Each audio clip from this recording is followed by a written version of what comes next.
Okay, let's continue drawing with the pen tool. In this case, I'm going to draw a 5. Again, I'm just going to think about the shape before I draw it, and then think about where I want curves to be or where I want straight lines to be. In this case, I'm just going to click like I would a normal 5. But remember down here, I want to have a curve. So again, like when we were making curves on the 2 here, kind of going to click here, and instead of usually when I was clicking before, I was clicking and dragging with the directional arms to the right. This time I'm going to click and hold and drag down with the directional arms. So if I click and hold the mouse down, I'm going to drag down. You want to drag kind of away from where the curve that you want to grow. So in this case, if I want the curve up, I'm dragging away from it. And then of course I can just make a simple corner point at the end here. It gives me a 5 shape. Boy, that was an easy one, wasn't it? Okay, so hopefully you think about how the direction that you want the curve to go, and you go the opposite direction of that. Okay, let's try 6. 6 is a little bit harder because it's all kind of curves. Okay, so I'm going to start kind of here. I'm going to curve around to top. Okay, don't worry if it's not the best kind of curve that you want. You can always adjust it later. See, I'm going to adjust mine later. Like that. So I made 1, 2, 3, 4 points. I kind of curve them the way that I want them to be. And don't worry about that. We can always use our direct selection tool here. We can click and adjust our selection here and make it a little bit more curvy. That's a little bit better. Maybe move this in a little bit. Maybe curve this around a little. Oh, no, that's a... There we go. Maybe move this one. There we go. A nice big wide loop there. And we have a 6. Wow. That's all curves. No straight lines in a 6. Ooh, look, I just made a mistake. What was the undo? Control Z or Command Z on a Mac. Okay. 7. Let's cheat and make it easy. We'll just use straight lines for the 7. How about that? We go boom, boom, boom. And it doesn't look really nice, but hey, let's use the direct selection tool and kind of move them around a little bit. Kind of looks like a 1 somewhat. As long as we curve it over this way, it'll look like a 7. I guess that looks like a 7. Does it look like a 7? I guess so. So that's how you make a 7. Oh, 8. How can I make an 8? 8 is hard. Let's think about it. Well, it's kind of like the 3. Okay, it's kind of like the 3, but we have 2 sides. It's like 2 sides of a 3. Actually, I'm not going to do it that way like the 3. I'm going to kind of do it curved around like I would draw it with a pencil. I'm going to kind of draw it like I would draw with a pencil. Okay, where I go around and around and around and back. Okay, one of the things is none of these points that we've made so far are kind of enclosed. Okay, but this one that we draw, since there's an 8 is enclosed, we're going to go all the way back to the first point. So let's try it. We use the pen tool. Let me make a little bit more space here. I'm using the space bar to give me a hand so I can move my screen around. Okay, so zooming in is Control plus on the keyboard, zooming out is Control minus, and then using the space bar allows me to get a hand that I can move around. You're going to have to get used to using keyboard commands to be able to use the program effectively. So in this case, I'm going to use the pen tool, and again, I'm going to click and curve this way to the right. Then I'm going to curve down. If you remember when we were curving, we curved down to get the curve to go in that direction. And then of course we have a middle point. I'm going to curve this way just a little bit. Then I'm going to curve down. And I'm going to curve at the bottom. Then I'm going to curve up. Then I'm going to curve again in the middle. Oh, you don't want to do it right on top of that point. It'll minus it. Undo that. If you stop and undo or something like that, you need to start at the last point that you left off. So in this case, I kind of clicked on the middle point here and it removed it, and I got, that's not what I wanted. So I went to undo, going under edit, undo pen. Now I want to start again. In this case, if I want to start again from where I started, if I just start drawing again, it doesn't know which point I want to start from growing from. So I'm going to go click on my last point. Now it knows I want that. Now I'm going to kind of click close to the middle point. There we go.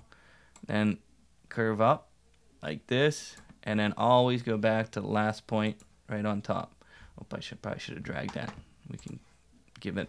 I'm going to use the convert tool and convert this to a anchor point or a curvy point. There we go. It kind of made a straight line between this one and this one, so I went to the convert tool and converted it. So there's our 8. It's not the best looking 8 ever, but now we can move points around. I can move that direction of arm. Let me undo that one. We can move handles around, move points around. You can, if it's not a curvy line, you can add a curve by using the curve tool here, the convert tool there. And that's a little bit better. What do you think? Not too bad. It's a little goofy 8, but hey, that's fine. Let's do a 9. We'll cheat a little bit. I'll start at the bottom of the 9. I'm going to grow up, kind of around, a little curve up at the top here, kind of down around, and I'm going to go back to the line. Oh, not on the line. I'm going to undo that. Always click on the last point that you left off on. I'm going to go close to the line. Oh, look at that. It wasn't even a curvy point. It was a straight line.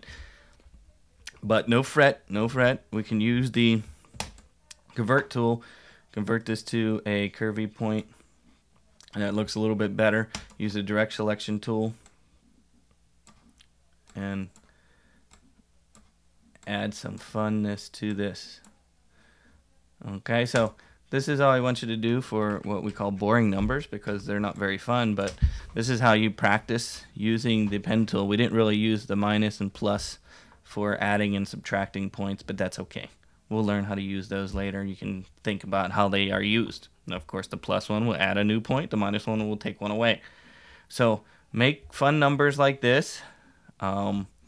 We'll save them, and the important thing is if you save them as a JPEG or GIF or something to put on a website or something, that they all have to be within the work area or you won't see them. So you might have to shrink them down smaller. How can you shrink things down? You can shrink things down inside of Illustrator by selecting them. To select things, I think I was showing you how to select in some other movies where you draw boxes around things and stuff like that. To shrink things down, I can either hit Control A on the keyboard, which selects all. Control A selects all. Try it again. Control A. And then once I select it, I'm going to use the selection tool, the black one in the corner here. And I'm going to put my cursor along the edge. Put it right along the edge. So Control A selects all my numbers. And then I'm going to use my cursor along the edge using the black arrow. And I'm going to shrink them down. If I hold the shift key down as I'm shrinking things down, it'll keep it in proportion. I'm just going to shrink them down so that they're a little bit smaller. I'm going to draw a box around the first 3 numbers so I can select all of them. Again, you can draw a box inside of Illustrator to select a group of things. I'm going to draw a box around my numbers here. I'm going to select and put my cursor along one of the lines. I'm going to put it right over top of one of the lines and move it up. There we go. Let's select the next 4 digits. You see how I draw 3 digits. I'm going to draw a box around them. Put my cursor right on the line, move them up.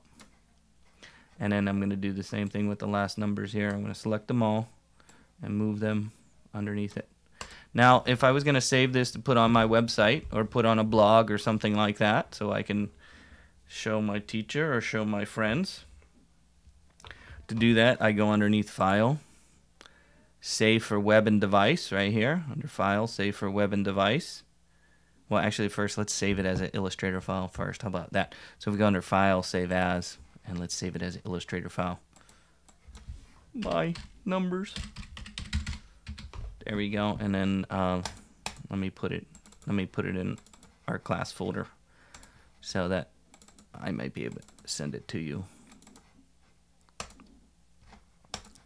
Okay, so save it wherever you want on your computer. And then if I was going to save this to put on a blog or my website, I would save it either as a JPEG or GIF. If I go under File, Save for Web and Device, this time it allows you to save as a GIF over here in the top bar over here. So in this window, this is called Save for Web and Device right here. It's a way of optimizing your graphics so that they're good for web.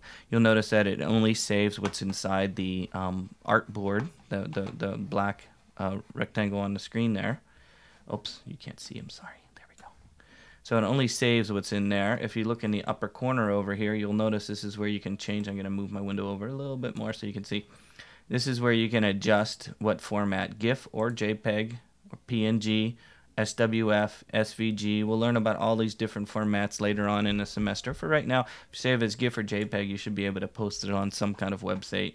If you hit save and find a place where you want it to go on your computer so you can upload it, and there you go. You have basically boring numbers. I'll go over how to make some fun numbers, and then you can practice.